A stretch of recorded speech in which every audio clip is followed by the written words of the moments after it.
Construye tu vida sobre roca firme.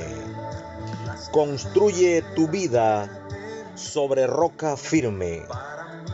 Mateo 7, 21 al 29. La palabra de Dios nos dice en esta porción: cualquiera, pues, que me oyere estas palabras y las hace, le compararé a un hombre prudente que edificó su casa sobre la roca.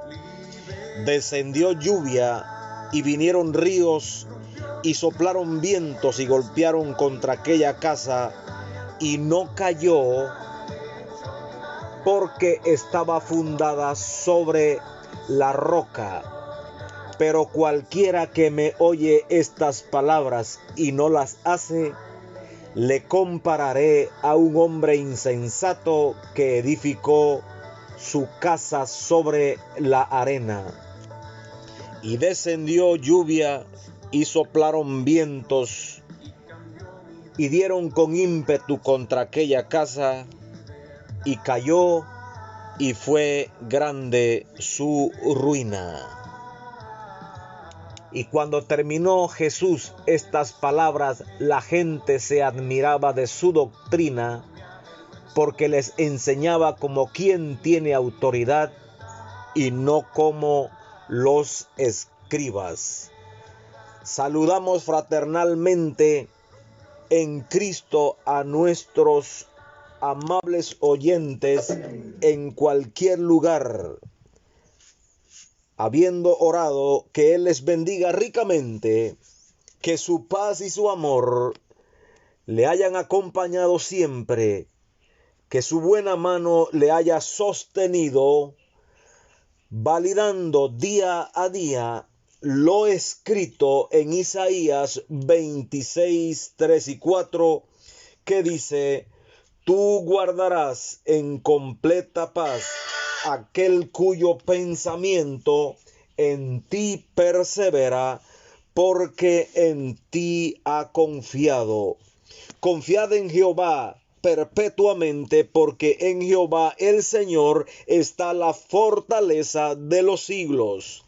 El tema de la reflexión de hoy, construye tu vida sobre roca firme, se encuentra al inicio mismo del ministerio de Cristo, en el primero de los 4 evangelios escritos y en los primeros capítulos.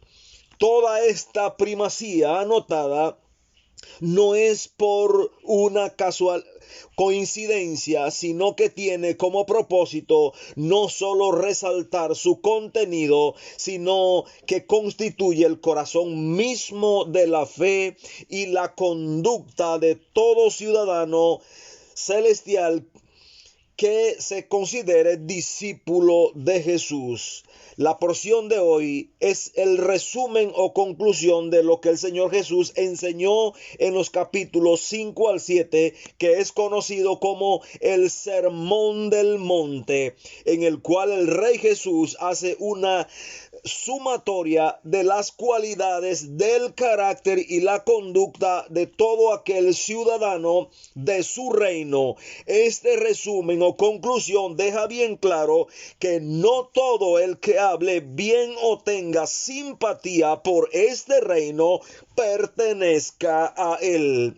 El Señor Jesucristo aclaró que el andar, o sea, la conducta, es el distintivo típico de un miembro de su reino y no el hablar, porque las palabras pueden cambiar con la circunstancia.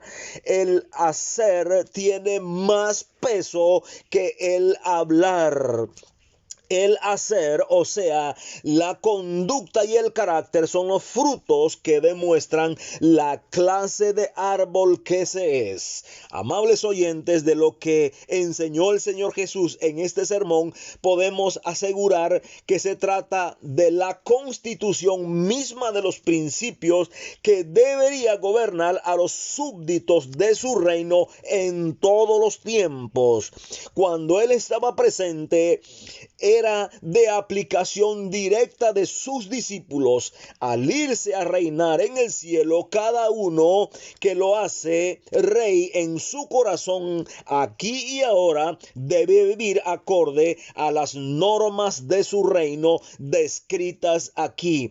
Según el calendario de Dios, el rapto de su iglesia es de carácter inminente. Todo el escenario está montado cuando la iglesia sea llevada para celebrar las bodas del Cordero Cristo. Este será el código de conducta de los suyos que quedan en la tribulación en los 7 años en la tierra, cuya duración es pues de 7 años de tribulación. Concluido este tiempo, el Rey Jesús gobernará el mundo con justicia y paz por 1000 años. Por vez primera, todo el mundo sabrá y participará en lo que tanto anhelamos, un reino de justicia y paz. El código de conducta seguirá siendo el descrito por el Señor Jesucristo en el Sermón del Monte. Así vemos que esta enseñanza no solo era de aplicación inmediata para Israel, sino para todo discípulo de cualquier época que reconozca a Jesucristo como su Rey. De lo dicho por el Señor Jesús en los versos 21 al 29 de este capítulo 7 de Mateo, destacamos tres cosas fundamentales. Primero, el reino de Dios o al reino de Dios no se entra por obras ni simpatía, sino por nuevo nacimiento. Verso 21 al 23. La señal que caracteriza a un verdadero seguidor del Señor Jesús no estriba en que éste o estos hablen o pronuncien palabras respetuosas de él, como llamándole Señor. Esto puede aprenderse en el hogar, la escuela, la calle o el trabajo. También los libros hablan de esto, etc. De este nombre referido a Dios, muchos enseñan que hay que respetar. Se cuentan por miles quienes al mencionar este nombre lo hacen con respeto en palabras, sin afectar en lo mínimo el carácter y la conducta. Otros muchos se hacen miembros de religiones que enseñan de Cristo, de su amor, entrega, ejemplo, caridad, compasión, etcétera, al cual hay que imitar, y esto es bueno. Sin embargo, sin haber experimentado el nuevo nacimiento y mantener una relación personal con el autor de la misma vida. De esta forma se realizan muchas obras en nombre de Cristo sin tenerlo a él como Dios y Salvador, cuya doctrina apunta primariamente al ser más que al hacer. Soy un hijo de Dios salvado por fe en la obra de Cristo por medio de la gracia, y no uno que hace algo para alcanzar su gracia o esa gracia. Cualquiera que pretenda ser un seguidor de Cristo debe reconocerlo como su único y suficiente Señor y Salvador. Será rechazado por el mismo Cristo si pone su confianza en cosas periféricas o piense y considere que debe añadir algo o a alguien al solo sacrificio expiatorio de Cristo por el pecador. Segundo, todo discípulo de Cristo pone por fundamento sus enseñanzas.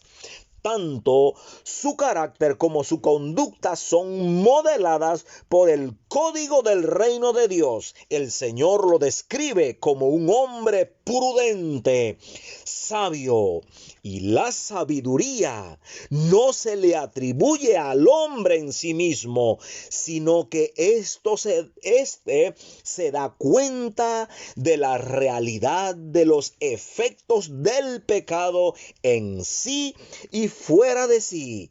Dios le ha abierto los ojos. El temor de Dios ha llegado a su corazón, y tal como escribió Salomón en Proverbios 9:10, cuando dijo: el temor de Jehová es el principio de la sabiduría, y el conocimiento del Santísimo la inteligencia. Ahora tiene la mente de Cristo, como dijo Pablo en 1 Corintios 2:16. Porque ¿quién conoció la mente del Señor? ¿Quién le instruirá? Mas nosotros tenemos la mente de Cristo.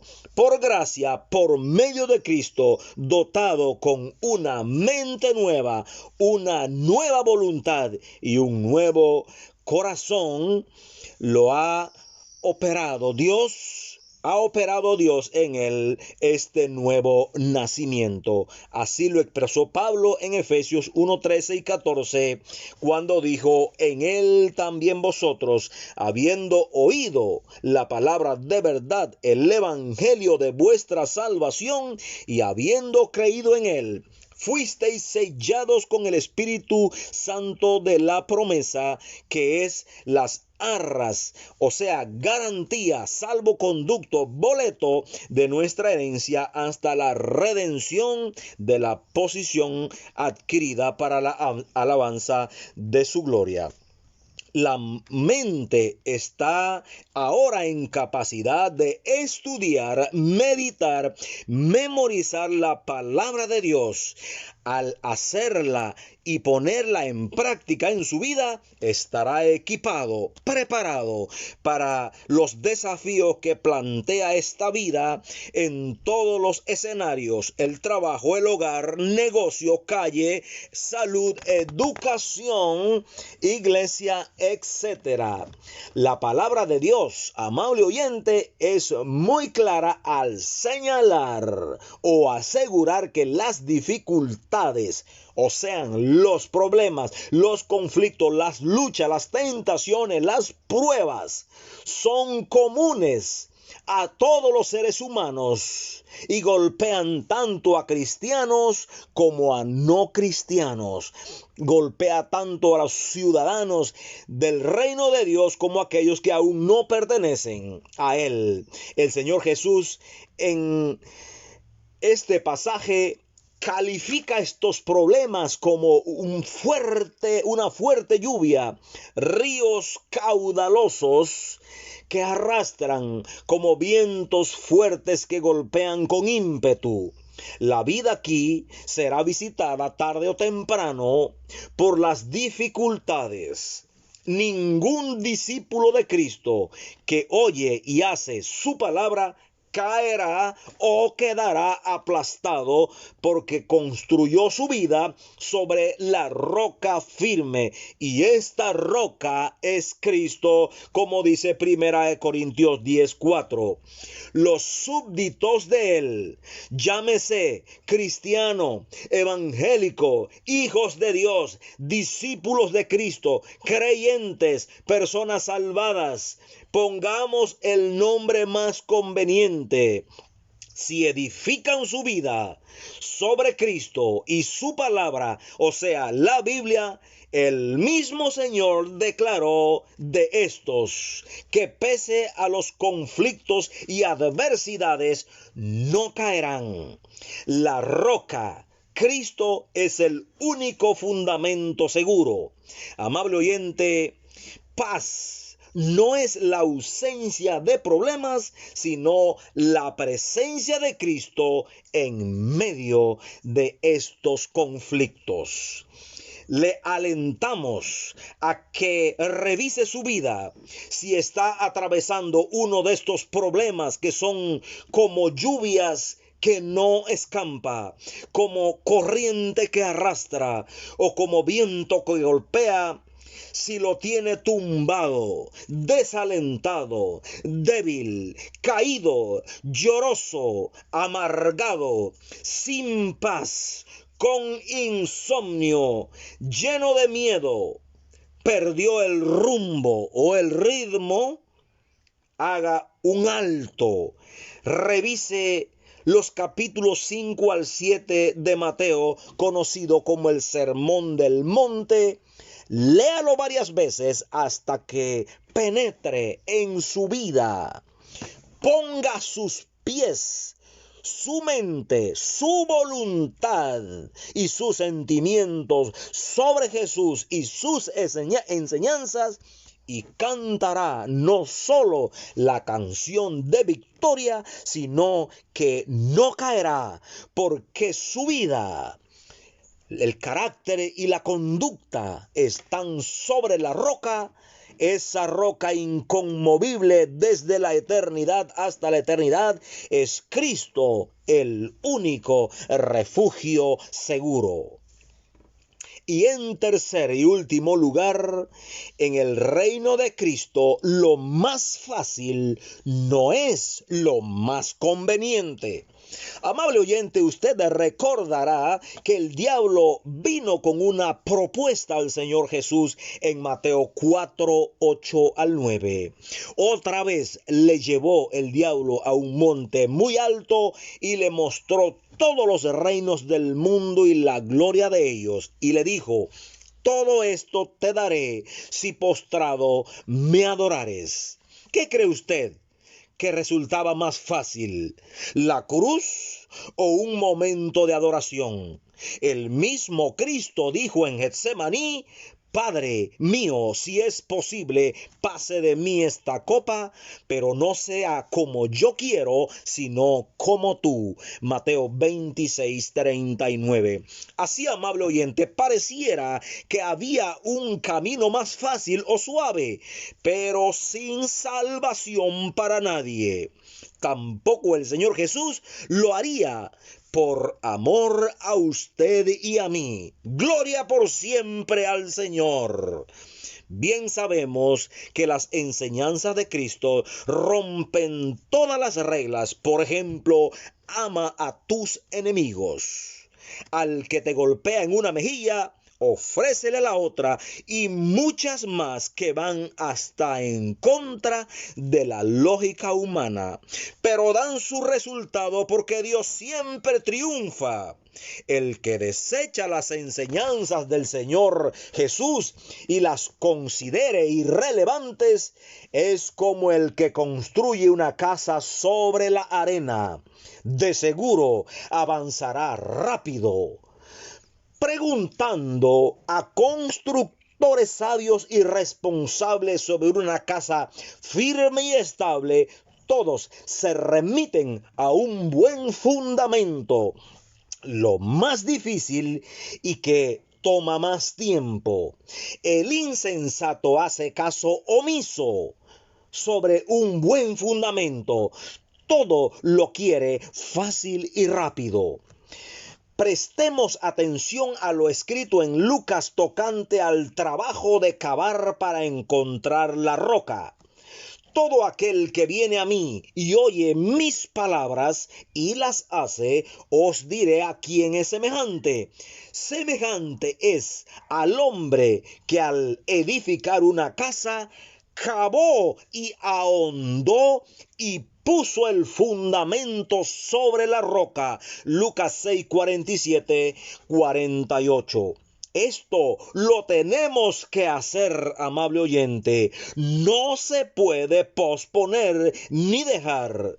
Es lo que Dios espera que hagamos. Su vida, mi vida y la del resto de los hombres está mal fundamentada. Hay mucha hipocresía, falsedad, vanidad, orgullo, mentira, juega vivo. ilusiones, incredulidad, etcétera. No en vano sucumbimos a la hora que se desatan las tormentas de la vida y den con ímpetu. Cavar es ir sacando todo aquel mal material que impide llegar a lo sólido, a la roca, a lo estable, a lo firme. Busquemos y eliminemos todo lo que nos impide una relación franca, transparente y sincera con Dios. No seamos superficiales como muchos en esto. Todos estos pecados son un estorbo. Si se quedan allí, jamás habrá firmeza. Con las primeras ráfagas de las adversidades será grande la ruina, como dijo el Señor Jesús en el verso 27. Recordemos lo escrito por Pablo en Romanos 12:2. Referente a este asunto: no os conforméis a este siglo, sino transformaos por medio de la renovación de vuestro entendimiento, para que comprobéis cuál sea la buena voluntad de Dios, agradable y perfecta. La roca es Cristo. Quien lo pone a Él como fundamento no sufrirá el temido rechazo en el día de Cristo, porque Él dice en Hechos 4:12 que en ningún otro hay salvación, porque no hay otro nombre bajo el cielo dado a los hombres en que podamos ser salvos. Y como escribió Pablo en Romanos 9:33, como está escrito: he aquí pongo en Sión piedra de tropiezo y roca de caída, el que creyere en él no será avergonzado. No sufrirá vergüenza, amable oyente, aquel que pone a Cristo como el fundamento de su vida en el día en que Cristo establecerá o establece para juzgar a vivos y a muertos. Amable oyente, si usted ha puesto a Jesucristo como su roca, está asegurado. Si su respuesta es afirmativa 100%, entonces haga suyo en fe y en práctica las enseñanzas del Señor Jesús en el Sermón del Monte de Mateo 5-7, que es un resumen de lo que debe ser un cristiano, un ciudadano del reino de Dios que vive bajo sus normas. Cualquier otra forma de ser y de conducirse es una clara contradicción entre lo que enseñó Cristo y la fe que usted proclama tener o expresar. Por el fruto se conoce el árbol, enseñó el Señor en 8:20. Tres cosas fundamentales enseñó Jesús en las palabras contenidas en el resumen del Sermón del Monte de Mateo 7:21-29. Primero, al reino de Dios no se entra por obras ni por simpatía, sino por nuevo nacimiento. En Juan 3:3 el Señor Jesús le dijo a Nicodemo, un hombre religioso judío: de cierto te digo, si no naces de nuevo, no puedes ver el reino de Dios, ni verlo ni entrar. Palabras dichas por el Señor Jesús a este judío. En segundo lugar, todo discípulo de Cristo pone por fundamento sus enseñanzas, o sea, las enseñanzas de Cristo, y las hace su norma de fe y de práctica en su conducta diaria. Tercero, en el reino de Cristo, lo fácil no es lo conveniente. La gracia que nos trajo salvación no es gracia barata. Le costó todo a Cristo. Vivamos bajo los principios de Dios. En ellos hay firmeza, porque la roca inconmovible de todos los tiempos es Cristo, nuestro único refugio seguro. Y así, amables oyentes, nos despedimos de ustedes en una reflexión más, deseando al Señor que Él le bendiga y le haga prosperar en esta semana que iniciamos. Agarrados de su mano, avancemos paso a paso, porque Cristo es el único refugio seguro y en Él hay confianza. Que Dios les bendiga rica y abundantemente, y nos escucharemos la próxima semana en otra reflexión dominical.